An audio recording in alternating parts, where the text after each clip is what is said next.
ese ibyo mbona muri iyi minsi namwe murabibona, ibyo twabwirwaga tukabimenya mu gihe cyabyo biyobeye benshi. Inzara z'igiheno zahinduwe amarembo y'ijuru, niho hagiye kuboneka intware amahanga yose. Mu gihe abandi bitonda amategeko y'ishoka ariko bari bake basigaye bake cyane basigaye bitonda amategeko y'Imana kandi bakavuga uko wahize banambye ku masezerano murembuza atabaruka mwahisemo neza kuko ingoma yanyu ari iteka ryose. Ndabaramukije mu izina rya Yesu.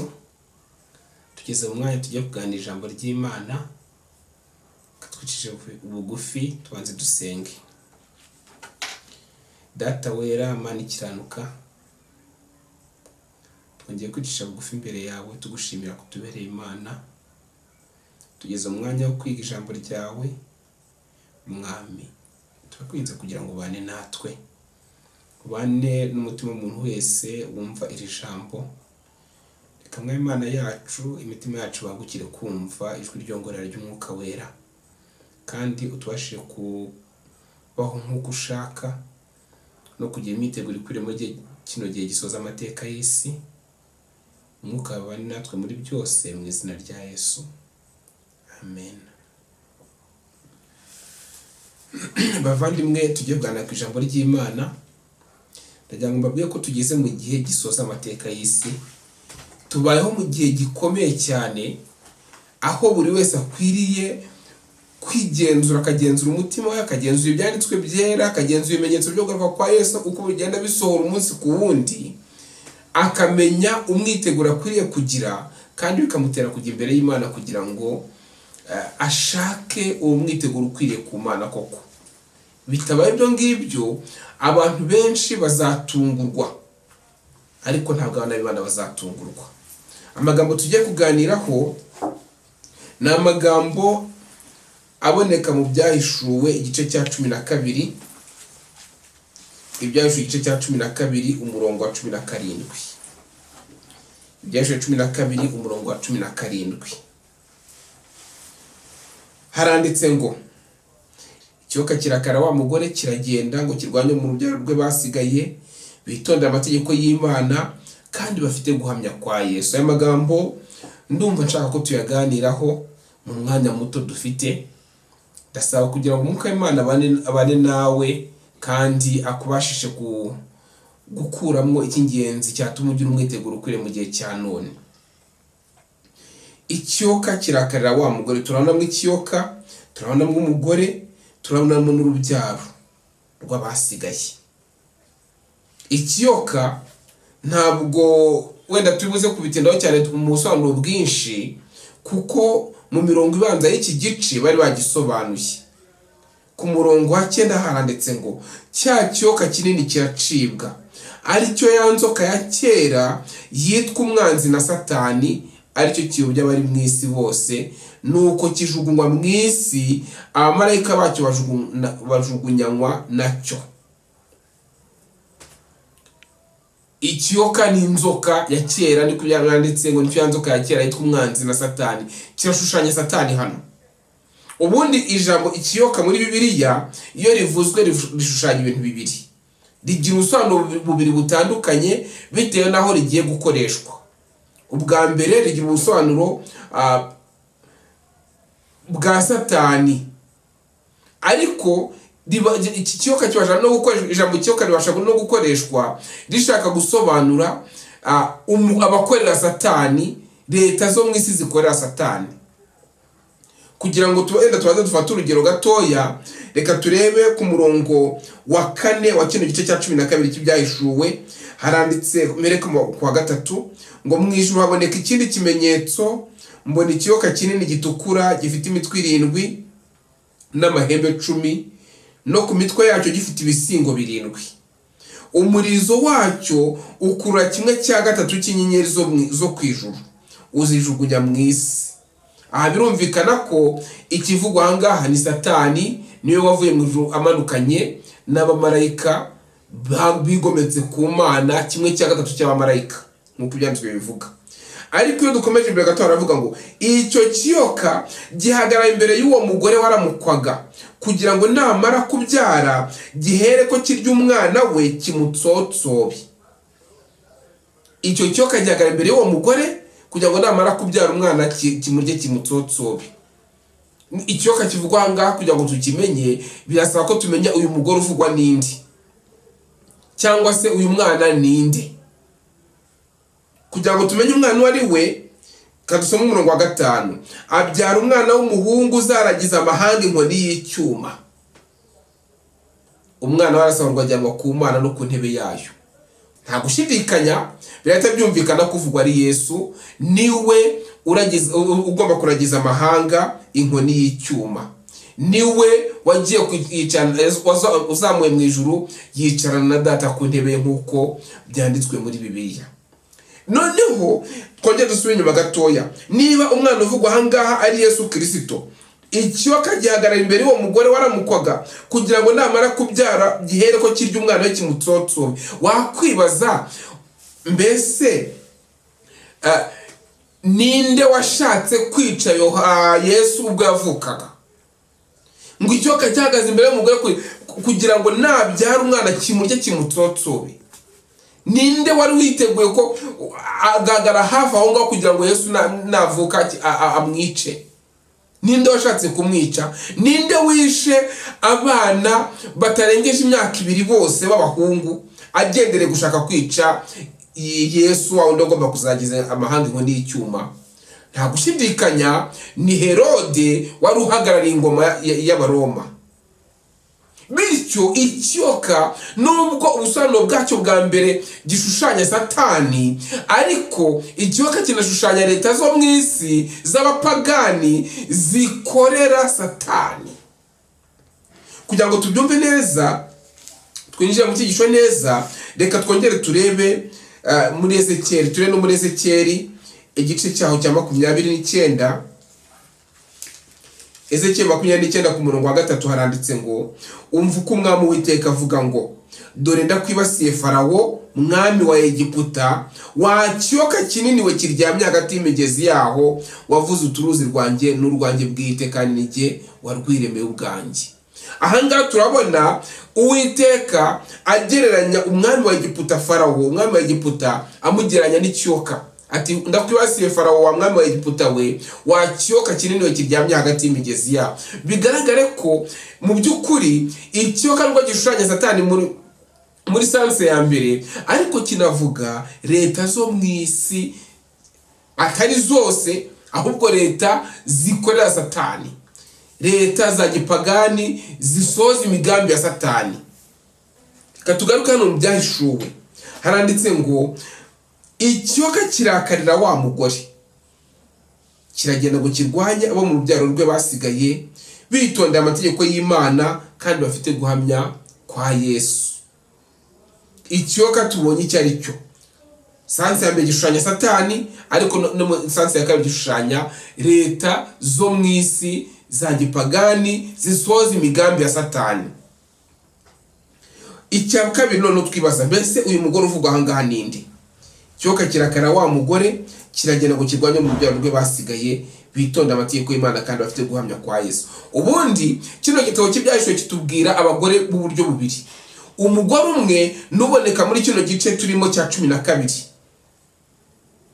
N'umutwe w'amagambo y'icubwa uravuga ngo iby'umugore n'ikiyoka.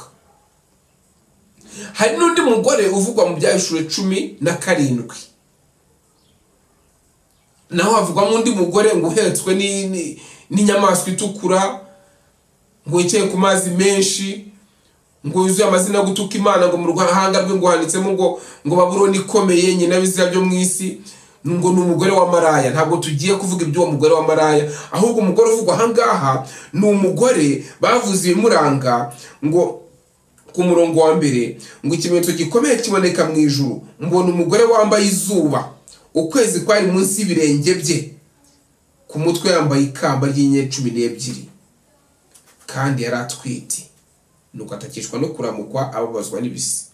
iyo ugiye gukurikirana iki gice kigaragaza itorero rizima. Ubundi umugore mu byanditswe byera avuga itorero, umugore mu byanditswe byera avuga itorero. Kugira ngo tubyumve neza, tuze kwinjirana mu cyigisho neza, ndagira ngo turebe mu Bakorinto, urwandiko rwa kabiri rw'Abakorinto,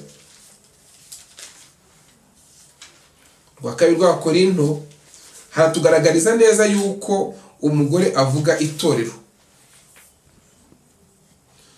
Urwandiko rwa kabiri rw'Abakorinto igice cya 11 ku murongo wa 2 haranditse ngo kuko mbafuhira ifuhe ryo mu buryo bw'Imana, kuko nabakwereye umugabo umwe ari we Kristo, ngo mubashyingire mumeze nk'umwari utunganye. Hano Paulo yandikiraga itorero ry'i Korinto. Itorero rero rigereranywa n'umugeni wa Kristo.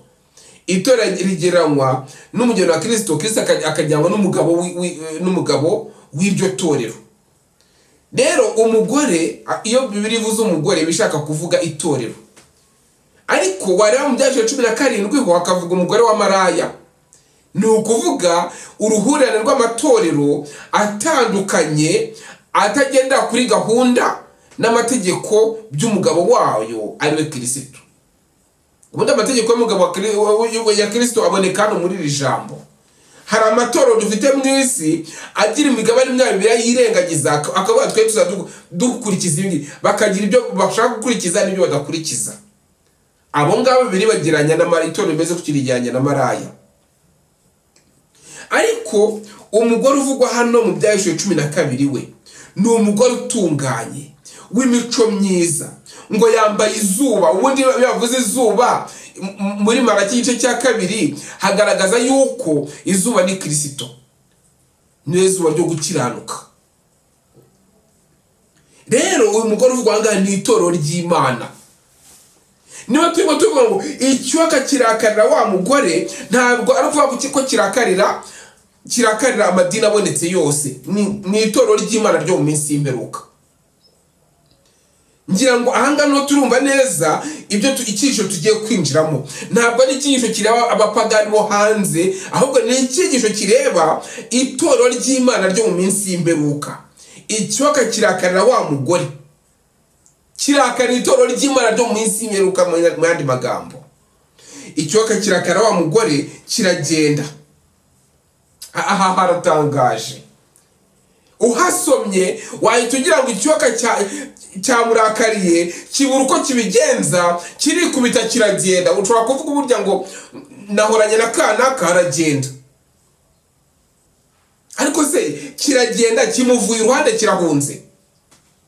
Oya, baranditse ngo icyuka kirakarira wa mugore kiragenda ngo kirwanye abo mu rubyaro rwe basigaye bitonda amategeko y'Imana kandi bafite guhamya kwa Yesu. Ntabwo cyaba gihunze ngo byitwa kubarwanya. Oya, ntabwo ari cyo bishatse kuvuga. Ahubwo kugira ngo tumenye aho cyagiye, iki cyisho tutagira ngo tuze kureba aho icyuka cyagiye ni hehe.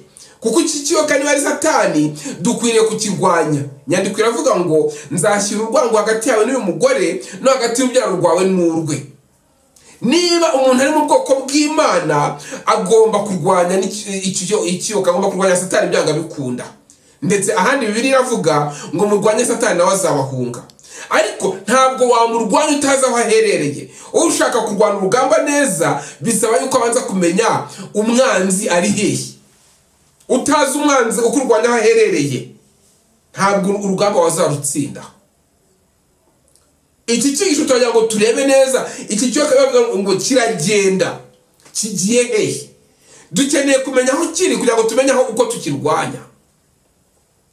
Ikiyoka kirakara wa mugore kiragenda ngo kirwanye abo mu rubyaro rwe basigaye. Hano hari amagambo abiri nshaka ko twitaho. Ari amagambo araza gutuma dusobanukirwa n'aho ikiyoka cyagiye. Ngo kiragenda ngo kirwanye abo.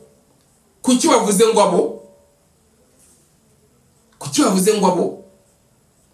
Kuki watavuze ngo kiragenda ngo kirwanye umugore? Uko bigaragara nta kibazo iki cyoka gifitanye n'umugore. ikiyoka nta kibazo gifitanye n'umugore wo mu minsi y'imperuka. Ntabwo banditse ngo ikiyoka kirakarira wa mugore kiragenda kirwanya wa mugore. Oya, ahubwo haranditse ngo ikiyoka kirakarira wa mugore kiragenda ngo kirwanye abo mu rubyaro rwe bagize bate, abo mu rubyaro rwe basigaye. Ahangaha naho kwitondera, ntabwo kigiye kurwanya bose. Ijambo rya mbere ni abo, irya kabiri ni abasigaye. Basigaye bitondera amategeko y'Imana. Uko bigaragara kuki bavuze ngo nabo mu rubyaro rwe basigaye, harimo imigabane ibiri mu itorero. Hagomba kuboneka mu minsi y'imperuka, hagomba kuboneka imigabane ibiri mu itorero. Umugabane umwe ukava ku mategeko y'Imana, ukava ku bihamya byera, ahubwo ugasigara uyobowe n'ikiyoka. Iyo bavuze ngo ikiyoka kiragenda, ntabwo cyagiye kure, ahubwo cyaje gushinga ibirindiro neza mu kibanza cy'uyu mugore uvuga mu Byahishuwe 12. Ikiyoka kirakarira wa mugore kiragenda ngo kirwanye abo mu byaro rwe basigaye, kiraza kikashinga ibirindiro kugeza ubwo hafi umugabane wose w'abagize itorero bava mu mahame y'ibyanditswe byera, bakava mu mahame basanzwe bizera yakatanga kambere, none hagasigara bake basigaye. Uburyo bwo ngo basigaye biba bigaragara ko umugabane munini wagiye, ariko hakaboneka bake abo mu rubyaro rwe bake basigaye bitonda amategeko y'Imana. Basigaye bagira bate, basigaye bitonda amategeko y'Imana. Bivuze ngo ubu hano harimo ibintu bibiri, harimo kwitonda amategeko y'Imana, hakamo no guhamya kwa Yesu. Ibi bintu uko ari bibiri, ikiyoka kiraza kigashinga ibirindiro neza mu kibanza cy'uyu mugore uvuga mu Byahishuwe 12 ari we torero, maze kigatera abaririmo kugenda bagasiribanga amategeko y'Imana. Si icyo gusa, ahubwo bakanarwanya guhamya kwa Yesu. Iyo tuvuze guhamya kwa Yesu, Ibyahishuwe 19 umurongo wa 10 harabisobanura. Haranditse ngo nikubitira hasi imbere y'ibirenge byo kumuramya, ariko arambwira ati reka ndimbata mugenzi wawe, kandi ndi mugenzi wa bene so bafite guhamya kwa Yesu. Imana bari usenga, kuko guhamya kwa Yesu ari umwuka w'ubuhanuzi. Guhamya kwa Yesu ngo ni iki? Ni umwuka w'ubuhanuzi. Arambwira ati ndimbata mugenzi wawe, kandi mugenzi wa bene so bafite guhamya kwa Yesu. Ni ukuvuga ngo hari abantu bagomba kuba bafite guhamya kwa Yesu, bafite umwuka w'ubuhanuzi muri bo. Hari ikintu kintangaza, ni uko abantu benshi uyu munsi wa none bazi yuko umwuka w'ubuhanuzi ari ibitabo bya Ellen White. Oya, ibitabo bya Ellen White ntabwo ari umwuka w'ubuhanuzi, ahubwo ni ibitabo by'umwuka w'ubuhanuzi. Umwuka wandikishije biriya bitabo, umwuka wakoreraga muri Ellen White, niwo witwa umwuka w'ubuhanuzi. Umwuka ubasha kugenzura ukamenya icyo Imana iteganya gukora. Umwuka ukorana n'Imana bya hafi na hafi, kugeza ubwo Imana ibwira umuntu ngo ntacyo nakora nabwo intore zanjye ibihishwe byanjye. Ng'umwuka w'ubuhanuzi. Ntabwo umwuka ari ibitabo runaka, ahubwo umwuka w'ubuhanuzi ni umwuka wabyandikishije. Iyo dusomye mu gitabo cy'uwifuzwa ibihe byose kuri page ya 30, tubona umuntu bivugwa ko yari afite umwuka w'ubuhanuzi. Uwo ni Simiyoni. Haranditse ngo yinjire mu rusengero, Simiyoni arabuka umuryango wamurikiraga umutambyi imfura yawo. Wagaragaraga ko ari umuryango w'abakene, nyamara Simiyoni atega amatwi yumva umuburo w'umwuka wera. Nuko yiyumvamo ko uwo mwana umurikwa imbere y'umwami Imana ari we humure ry'Abisirayeli, uwo yari yarifuje kureba. imbere y'umutambyi wari wumiwe, Simiyoni amera nk'uri mu iyerekwa, afata umwana wari umaze gushyirwa mu maboko ya Mariya maze amutura Imana. Nuko umutima we wuzurwamo n'umunezero atigeze agira mbere hose. Mu gusingiza Uwiteka atera hejuru ati, Mwami, noneho urasezerera umugaragu wawe amahoro nk'uko wabivuze, kuko amaso yanjye abonye agakiza kawe, ako witeguriye mu maso y'abantu bose, kuba umucyo uvira amahanga no kuba ubwiza bw'ubwoko bwawe bw'Abisirayeli. Tugakomeza tusoma ngo uwo mugabo Simiyoni nyine, uwo mugabo yari yuzuwemo n'umwuka w'ubuhanuzi. Maze mu gihe Yosefu na Mariya baragitekereza ku magambo ye bari mu ruhande rwe, abaha umugisha, maze arababwira ati, dore uyashyiriweho kugira ngo abenshi mu Bisirayeli bagwe, benshi babyuke, abe n'ikimenyetso kigirwaho impaka, kandi ngo nawe inkota izagucumita mu mutima. Ubwo abantu benshi batekereza mu mutima, ibyo abantu benshi batekereza mu mutima bizahishurwe. Ngo uyu mugabo yari yuzuwemo n'umwuka w'ubuhanuzi.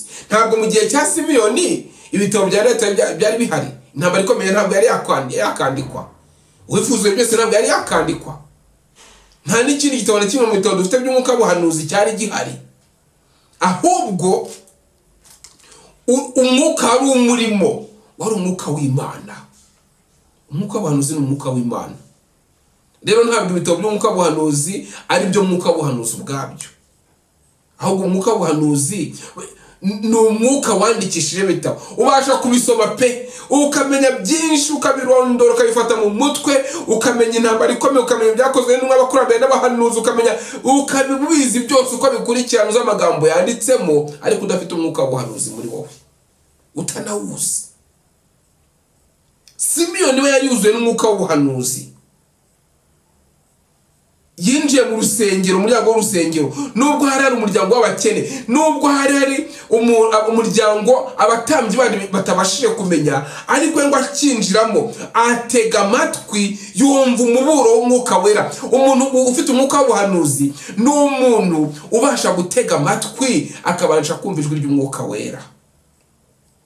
Atega amatwi, yumva umuburo w'umwuka wera, nuko yiyumvamo ko uwo mwana umurika imbere y'umwami Imana, w'umwami ariho umurenge abise, asobanukirwa ibyo umwuka w'Imana mubwiye, kubyiyumvamo nta kundi. Umwuka w'Imana yakoreraga muri we, ntabwo yabyumvise mu bitabo, ntabwo yabyumvanye ababwiriza, ntabwo yabyumvanye undi muntu, ahubwo abyiyumvamo. Umwuka w'Imana abikorera muri we, ngo umuntu ufite umwuka w'ubuhanuzi.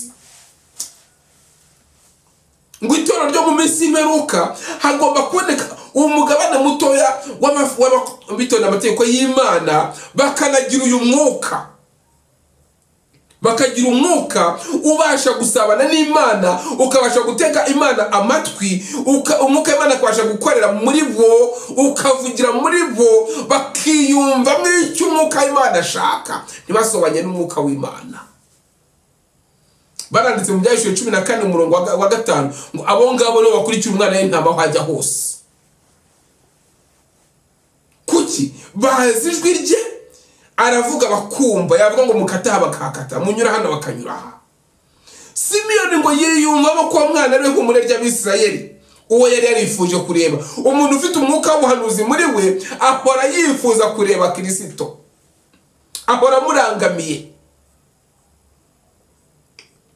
Nuko ngo amera nk'uri mu iyerekwa, maze afata umwana, amaze kumushyira mu maboko ya nyina Mariya, amutura Imana. Nuko umutima we wuzurwamo n'umunezero atigeze agira mbere hose. Umuntu ufite umwuka w'ubuhanuzi muri we yuzurwamo n'umunezero ukomeye, nubwo yahura n'imibabaro ikomeye yo kubona abantu bica amategeko y'Imana bikamubabaza, ariko afite amahoro atabasha kwamburwa n'ikindi icyo ari cyo cyose.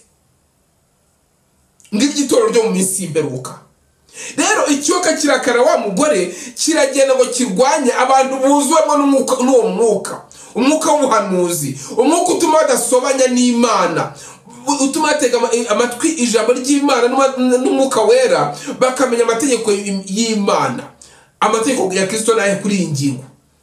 Iyi ngingo bagezeho yose bakamenya mbese n'iki Imana ishaka kuri iyi ngingo. Mwene abo ngabo ikiyoka kibarakara kivuye inyuma ikibashaka. Ikiyoka kirakarira wa mugore, nticyajyana ngo kirwanye umugore. Kubera iki? ariko umugabane munini w'abagize iri torero uzasanga yuko bamaze kuva mu bihamya, ndetse benshi umwuka w'ubuhanuzi ntibawemera, benshi ntibawemera.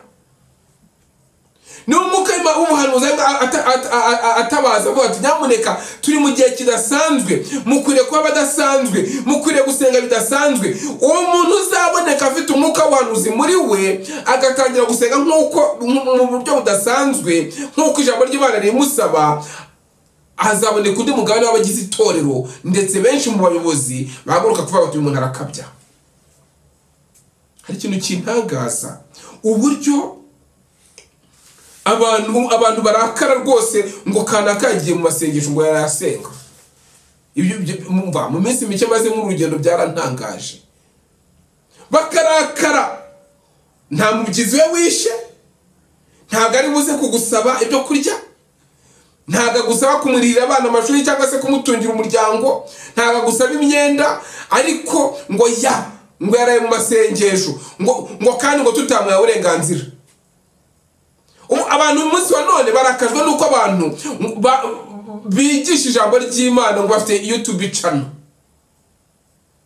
Kugira YouTube channel ubwacyo ntabwo ari icyaha, ariko ikibazo ntabwo ariho kiri.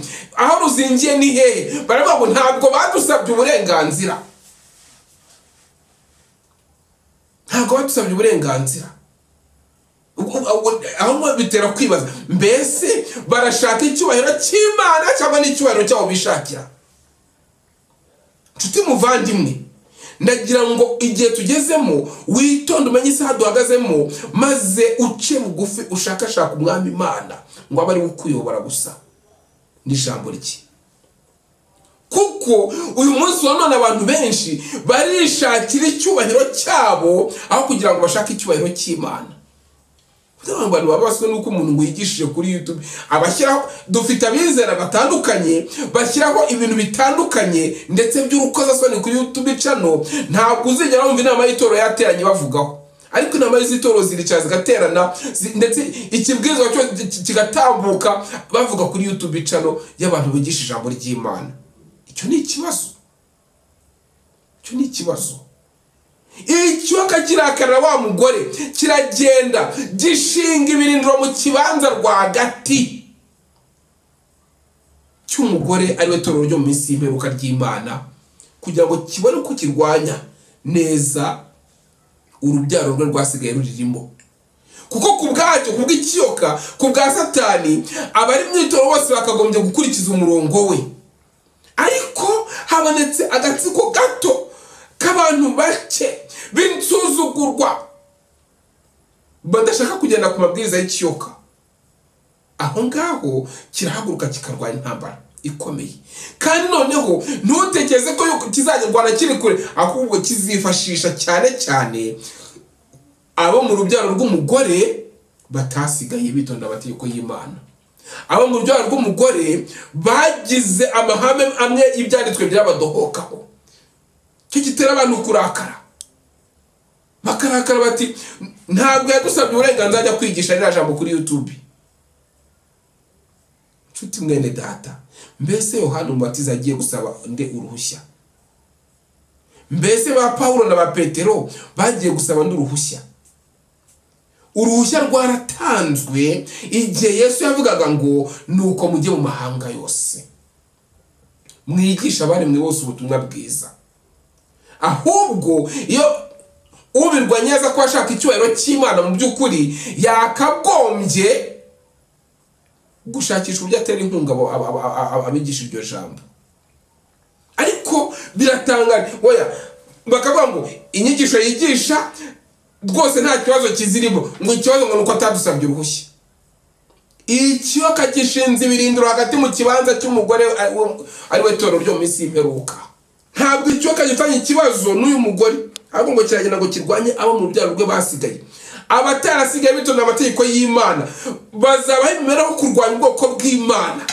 Iyo ugiye kureba iki jambo ry'Imana rivuga, ibi byahozeho kera kandi bigomba kuba mu minsi y'imperuka n'ubundi. Ntambara ikomeye kuri page 328 haranditse ngo muri iki gihe nk'uko byagenze mu myaka ya kera, kwigisha ukuri gucyaha ibyaha n'ubuyobe byo muri iki gihe bizabyutsa kurwanywa. Icyoka kiba cyarakaye ngo kuko umuntu wese ukora ibibi yanga umucyo, kandi ntaza mu mucyo ngo ibyo akora bitamenyekana. Iyo abantu babonye ko batabasha gushyigikira ukuri kwabo bakoresheje ibyanditswe byera, benshi biyemeza kugushyigikiza amagambo gusa. Tigiye ariko ngiye nzi ko ndabona ko ari ibintu uko bisanzwe bikorwa n'uku nguku, ariko umuyobozi wacu yavuze gutya, pastor runaka yavuze gutya, umukristo runaka yavuze gutya, aho kugira ngo abantu barebe ngo mbese n'icyo Uwiteka avuga mu ijambo rye, bagashyigikiza ukuri kwabo ngo amagambo gusa. Kandi kubw'umwuka w'ubugome bibasira imico n'imigambi by'abashyigikiye ukuri kutemerwa na benshi. Nicyo gituma bibasira abafite umugambi wo kwigisha ijambo ry'Imana. Ntabwo uzabona bikorwa n'abo hanze, oya, ahubwo nabo mu rubyaro rw'uyu mugore mu byacyo 12 ariko badafite umwuka w'ubuhanuzi muri bo, bagira uko boroshya ngo babane n'isi. Twabonye ko ndabona tutarasoma amagambo akurikiyeho, twabonye yuko icyoka gishushanya Satani ariko kikanashushanya leta zo mu isi. Bivuze iki? Ntabwo Satani azaza ngo yivange muri gahunda zo mu itorero gusa, ahubwo na leta zo mu isi zigomba kuza zikivanga na gahunda zo mu itorero, kuko icyoka kirashushanya leta zo mu isi zikorera Satani. Ntabwo ari zose zikora Satani, ko hariho leta zo mu isi zisohoza imigambi ya Satani, ibyo Satani agamije gusohoza. Nk'uko yagamije kwica Yesu akivuka, akabisohoza, agashaka kubisohoza anyuze muri Herode, nubwo atabigeze icyo gihe kubw'uburinzi bw'Imana. Ariko hari leta zo mu isi zihora ziteguye kuba zasohoza ubushake bwa Satani. Izo nazo zishushanywa n'icyoka. Rero niba icyoka kidafite ikibazo n'umugore, ahubwo kikakigirana n'abo urubyaro rwe basigaye bitonda amategeko y'Imana, uko niko na leta zo mu isi zihora ziteguye gusoza amategeko n'amabwiriza by'icyoka, zizahagurukira kurwanya ubwoko bw'Imana buzasigara ku ijambo ry'Imana, bwitonda amategeko y'Imana, bukagira n'umwuka w'ubuhanuzi muri bwo. Bakamenya ngo tugeze ahangaha, isaha y'ubuhanuzi igeze ahangaha, ikigiye gukurikiraho ni iki ngiki. Ubwo bibaye gutya, abantu babana n'Imana by'ukuri bagomba kumenya akantu ku kandi muri uru rugendo rw'ibigezosozwa mu minsi y'imperuka, kuko ntacyo Uwiteka azakora ataburiye ubwoko bwe bw'abahanuzi ibihishwe bye. Nuko rero ngo aba bantu biyemeza kubw'umwuka w'ubugome, biyemeza ngo bibasira imico n'imigambi by'abashyigikiye ukuri kutemerwa na benshi. Iyo niyo gahunda yagiye ikurikizwa mu bihe byose. Eliya yararwanyijwe, avugwaho yuko yateje ibyago Isirayeli. Muramwibuka ubwo yahuraga na Ahabu, maze Ahabu ahita ngo mbega ni wowe Eliya we, n'umuruho wose wateje Isirayeli? Ariko ntabwo Eliya yacecetse, ahubwo yaramubwiye ati ntabwo Isirayeli yawutejwe nanjye, ahubwo yawutejwe nawe n'inzu ya so, kuko mwagomeye amategeko y'Imana. Ubwoko bw'Imana mu isi imperuka bugomba kugerekaho nk'icyo ngicyo cyageretswe kuri Eliya. Abantu b'Imana mu isi imperuka bazabwiriza ijambo ry'Imana buzuye imbaraga n'umwuka nk'ibya Eliya. Abo ngabo bazagerekwaho ikirego nk'icyageretswe kuri Eliya. Nuko Eliya ageretsweho ko yateje ibyago Isirayeli, Yeremiya yagizwe umugambanyi. Baravuga ngo ari ku ruhande rw'Abanyababuloni. Nyamara Imana yaramubwiraga ngo genda uburire Abisirayeli, Abayuda, ubabwire bayoboke Abanyababuloni, yuko ubwami bwabo nabuhaye Babuloni. Yabivuga ngo ni umugambanyi, nta kugenzura ngo amenye niba abana n'Imana, ahubwo baragendera ku byo bibwira gusa. Uko niko abantu b'Imana mu isi imperuka bazahura n'akaga kameze nk'ako ngako. Bazahura n'akaga kameze nk'ako ngako. Wenda hano ndaje nkomeze masome, ariko uretse wumva uko ijambo ry'Imana rivuga. intambara ikomeye paje 416 haranditse ngo abakomeza isabato yo muri Bibiliya bazaregwa ko ari abanzi b'amategeko na gahunda kandi ko babangamiye imibereho myiza ya rubanda, ndetse ko ari ibyigomeke n'ibyigenge kandi byangiritse, kandi ngo bakaribo batuma Imana igiye guciraho isi iteka. Ngo ubwitonzi bwabo no gushikama mu byo bizera bazabyita gukabya. Ntabwo biriho muri iki gihe cya none ngo ni ugukabya, bazabyita gukabya, bazabyita kutava ku izima. Niyo munsi wa none byamaze gusozwa, ariko nujya gushishoza ntabwo bivugwa n'abo muntu badasenga, ntabwo bivugwa n'abantu basenga mu yandi madini, ahubwo mu itorero ry'Imana ryo mu minsi y'imperuka niho uzasangiza imvugo ngo ibi ni ugukabya, ngo ibi ni ubwaka, ngo ibi ni kutava ku izima. Bigaragare neza yuko iri jambo ngo icyoka kiragenda ntabwo cyagiye kure, ahubwo cyaje gushinga ibirindiro hagati mu itorero ngo kirebe ko cyabya n'intore niba bishoboka. Ngo ni ukutaba ku izima, ngo ni ugusuzugura ubutegetsi, bazarerwa yuko bahinyura ubutegetsi. Tuti muvandimwe, ndagira ngo nkubwira ko igihe tuhagazemo ni igihe umuntu akwiriye kugenzura ibyanditswe byera, agaca bugufi akemera kuyoborwa n'Imana, agaharanira kuba muri uyu mugabane w'abavugwa neza mu byashize 12:17 yuko basigaye bitonda amategeko y'Imana kandi yuko bafite guhamya kwa Yesu muri bo, bafite umwuka w'ubuhanuzi muri bo. Ukwiye guharanira gushaka uwo mwuka ukaba muri wowe, umwuka w'Imana. Yeremiya yarezwe yuko ngo ari umugambanyi, Pawulo yarezwe yuko yahumanije urusengero, avuga ngo yazanye umunyamahanga mu rusengero ngo yarumanije kandi nubwo yigeze amugezamo, ndetse wo barere kumwe yari yarakebwe kandi yakomokaga ku Muyuda. Ariko biteye gusa nk'uko yari yabyawe n'Umuyuda n'umunyamahanga, baravuga bati buriya ntabwo yakebwe, buriya n'umunyamahanga, buriya yaje urusengero, bahimba ibinyoma. Yesu yaravuze ngo namwe muzanezerwe muzishime cyane mwitere hejuru ubwo bazabafata bakabekera ibibi byinshi babamora. Witegure kubekerwa uri mu ruhande rw'Imana. Ibinyoma bigomba guhimbwa byanga bikunda, ibinyoma bigomba guhimbwa byanga bikunda, kandi biguteranya n'abami bo mu isi. Ngo guhera icyo gihe kugeza ubu abantu bagiye babendemuka ku kuri, bagiye barwanwa, bakitwa abashukanyi, abayobe cyangwa abateza amacakubiri. Ntabwo ari bya kera gusa ngo kugeza n'ubu ngubu. Imbaga y'abantu binangiye ku buryo badashobora kwemera ijambo ry'ubuhanuzi, bazemera badashidikanya ikirego kizashyirwa ku batinyuka gucyaha ibyaha bikorwa muri iki gihe. Uwo mwuka uzagenda urushaho kwiyongera, na Bibiliya yigisha yeruye ko igihe kiri hafi ubwo amategeko y'igihugu azarwanira n'amategeko y'Imana, ku buryo umuntu wese uzumvira amategeko y'Imana azamaganwa agahabwa ibihano nk'inkozi y'ibibi. Ntabwo ibyo ngibyo bizatuka ku bisi, ahubwo bizatuka ku bitorero. Nibo ubwabo bafata iya mbere akavuga bati kandi muzabire uko bitabaho. Niba inama y'itorero yicara ikaganira ku muntu ngo yagiye mu masengesho, ikaganira ku muntu ngo yigishije ngo batamuha uburenganzira, ariko ukaba utayibona yicara ivuga ku muntu w'umuntu w'inzoka basengana ndetse n'umuyobozi babizi, ukaba utababona inama yicara ngo iterane ivuga iti kanaka ko ari umusambanyi tubizi, ni gute tumurekera mu nshingano z'itorero? Oya, icyo ntigivugwa. Ariko ikibazo gikomeye mu itorero nabitonda amategeko y'Imana kandi afite guhamya kwa Yesu. Ngo oya, ngo barihutisha ubuhanuzi, ngo barashaka gutuma akaga katuzaho. Ntabwo ubuhanuzi bwihuta, busohora mu gihe cyabwo.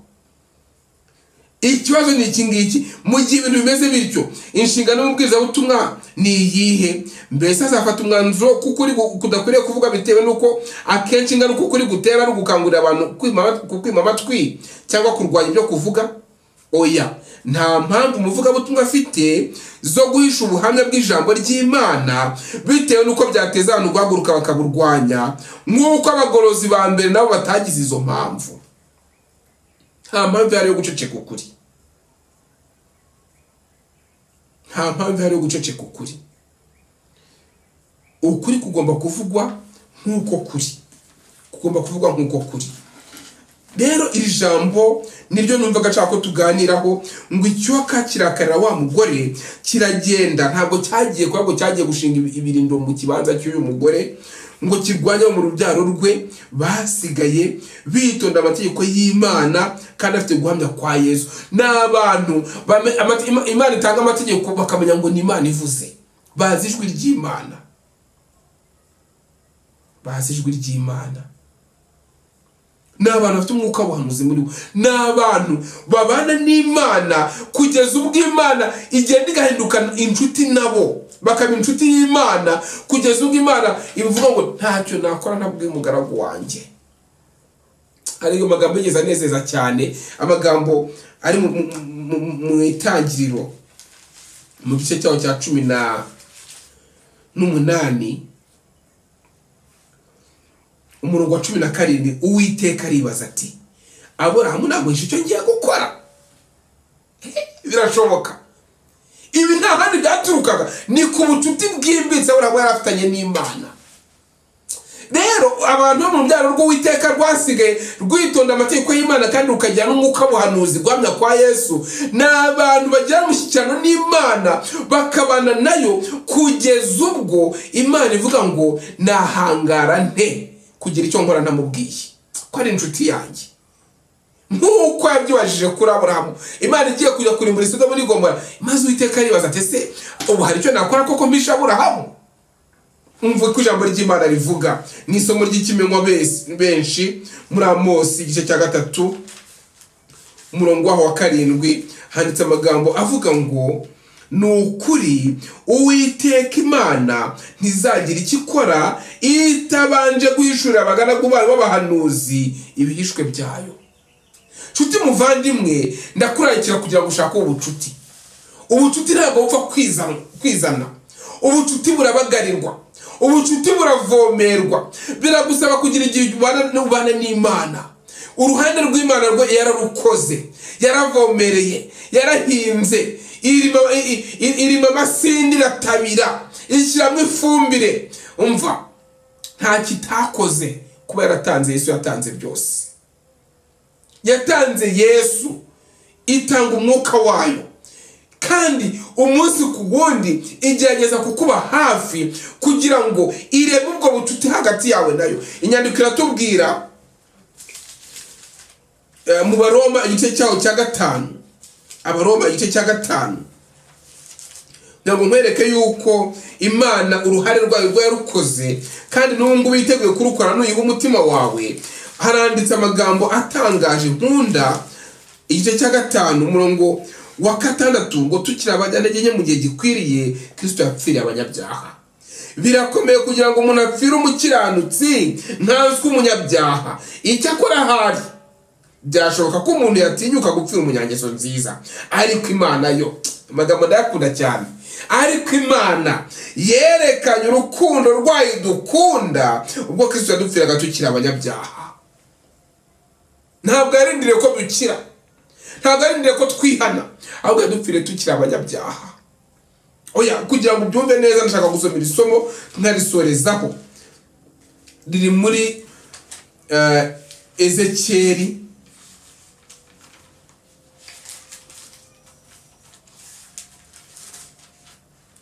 cumi na 6 umurongo wa 1 ngo ijambo ry'Uwiteka ryongera kunzaho riti, mwana w'umuntu, menyesha Yerusalemu ibizira byaho, uvuga uti uku ni ko Umwami Uwiteka abwira Yerusalemu, inkomoko yawe na kavukire yawe uri mu gihugu cy'Ikanani. So yari Umwamori, nawe nyoko yari Umuhetikazi. Ariko umva amagambo ari mwabwirwa ubwoko bw'Imana bw'i Yerusalemu ngo bakomoka ku Banyakanani. Bantu Uwiteka yavuze kuri mwe, mani mwamenya ngo uri umunyabyaha. Mu gihe gikwiriye Kristo yadupfiriye tukiri abanyabyaha. Ngo kavukire yawe umunsi wavutseho umukungu wawe ntibawushariye, kandi ntiwakujabuje n'amazi ngo ubonere. Ntabwo wari uje usigwa n'akamuri. Nkuvuga iki? Mu kuvuka k'umuntu abyawe n'umugore n'umugabo, mu by'ukuri ngo nta n'akamuri, ikimuri ni amavuta. Nta mavuta, amavuta avuga umwuka wera. Ntabwo umuntu avukana umwuka wera. ahubwo Bibiliya iravuga ngo abanyabyaha batandukanywa n'Imana uhereye ku kuvuka kwabo. Nangana icyo bavuga ngo ntabwo ari ujusigwa n'akamuri habe no kugushyira mu twayi tw'impinja. Nubwo abantu bakoraga akabona wavutse uruhinja, ariko mu ijuru ntabwo bigeze bavuga bati uruhinja ruvukiye mu isi. Ahubwo hari umunsi waho aho ngo impundu nyinshi zivuga mu ijuru babonye ko umuntu avutse, iyo umuntu abyawe ubwa kabiri. Ngo ntabakurebanye imbabazi kugira ngo agukorere ibyo akugiriye ibambe, ahubwo watawe ku gasozi. Umva iryo jambo icyo rivuga, ngo abanyabyaha batandukanywa n'Imana uhereye ku kuvuka kwabo. Watawe ku gasozi ku munsi wavutseho kuko wagawaga, nuko nkunyuzeho. Ijambo ndarikunda, nkunyuzeho. Iri jambo nkunyuzeho mu cyongereza bavuga Passover, ari byo bikomoka ijambo Pasika. Pasika, tuvuze Pasika, Bibiliya iratubwira ngo Pasika yacu yaratambwe, niyo Kristo. Rirekeza kuri Kristo wifuza ibihe byose. Nuko nkunyuzeho, mbona wigaragura mu ivata ryawe, nkubona wigaragura mu byaha, nkubona uri umusinzi, nkubona uri umusambanyi, nkubona wuzuye ibizira byose, ubwibone, kwangana, urwango rwuzuye mu mutima, umujinya, uburakari, imvugo mbi, nkubona wigaragura mu ivata ryawe. Nuko ndakubwira nti nubwo uri mu ivata ryawe ubeho. Haleluya. Nubwo uri mu ivata ryawe ubeho. Nuko nakubwiye nti nubwo uri mu ivata ryawe ubeho. Ntabwo yaduhoye ibyaha byacu, ahubwo Kristo yadupfiriye. Imana yerekanye urukundo rwayo idukunda, ubwo Kristo yadupfiriye akatukira abanyabyaha. Umurongo wa 8 ngo nakunyuzeho ndakwitegereza mbona ugeze mu gihe cyo kubengukwa, maze ngo utwikize umwitero wanjye, nambika ubwambure bwawe. Ariko umva cya nyumvira n'ukuri, yagusanze wambaye ubusa, avuga ngo urabe uro kubengukwa. Ninde umusore wo mu isi wabikora? Wasanga umukobwa w'umusazi wambaye ubusa ku muhanda bavuga ngo dore umugeni, ukamubengukwa. Ariko ngo nakunyuzeho ndakwitegereza ugeze mu gihe cyo mbona ugeze mu gihe cyo kubengukwa, maze ngo utwikize umwitero wanjye, nambika ubwambure bwawe, ndetse nakurahiye nsezerana nawe, maze ubu wanjye niko Umwami Uwiteka avuga, maze nkuhagiza amazi, nukuri nkuhagiraho amaraso yawe rwose, kandi nguhezuza amavuta, maze nkwambika imyambaro ifite amabara iteye ibika. Nyamara wasanzwe wigaragura mu ivata wambaye ubusa. Rero nicyo navugaga nuko uruhande rw'Imana rwararukoze. Byaba nimvuze ni mu by'ukuri urukundo rurabagarwa rukavomererwa. Imana yayo yarabikoze n'ubwo biracyabikora. Ariko ikibazo, mbese wowe ukora iki ku ruhande rwawe? Ukora iki ku ruhande rwawe? Imana ko yatanze byose, wowe n'iki watanze? Tanga igihe cyawe. Tanga igihe cyawe, ugira igihe cyo kuba imbere y'Imana, ugira igihe cyo kujya ku mavi, ugira igihe cyo kujya mu byanditswe byera, ugira igihe cyo kubana n'Imana, ubagarire runo rukundo kugeza ubwo ugenda ukaba inshuti n'Imana, mukaba nk'agati gakubiranye, ku buryo Uwiteka avuga ati ariko se hari icyo nakora ntabwo inshuti yanjye kanaka. Ng'umwuka w'ubuhanuzi. Nubwo icyoka kirakara umugore ko kikaza kurwanya ameze batyo, ariko ntabwo kizabanesha. Nshuti muvandimwe, igihe duhagazemo kiragaragara ko icyoka cyarakaye rwose.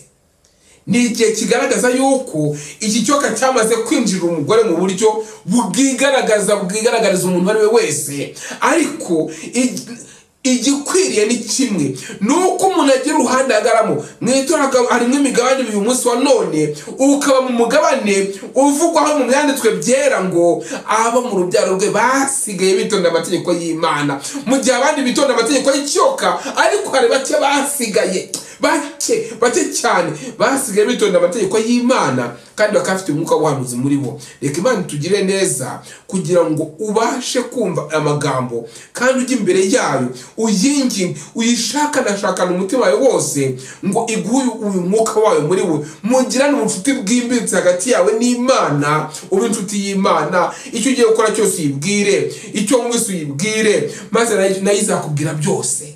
Imana igufashe mu izina rya Yesu. Kadusenge.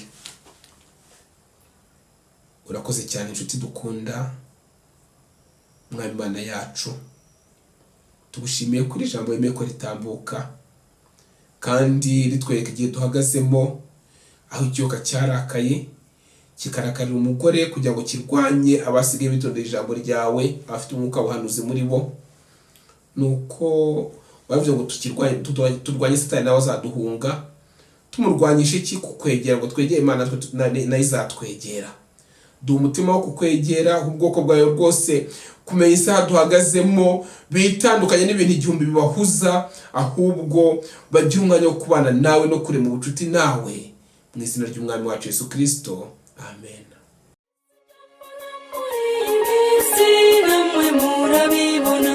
Ese ibyo mbona muri iyi minsi namwe murabibona, ibyo twabwirwaga tukabimenya mu gihe cyabyo biyobeye benshi, inzara z'igihenomo zahinduwe amarembo y'ijuru, niho hagiye kuboneka intware amahanga yose. Mu gihe abandi bitonda amategeko y'ishoka, ariko bari bake basigaye bateze cyane, basigaye bitonda amategeko y'Imana kandi bakafite ariko n'amahoro ariko banambye ku masezerano.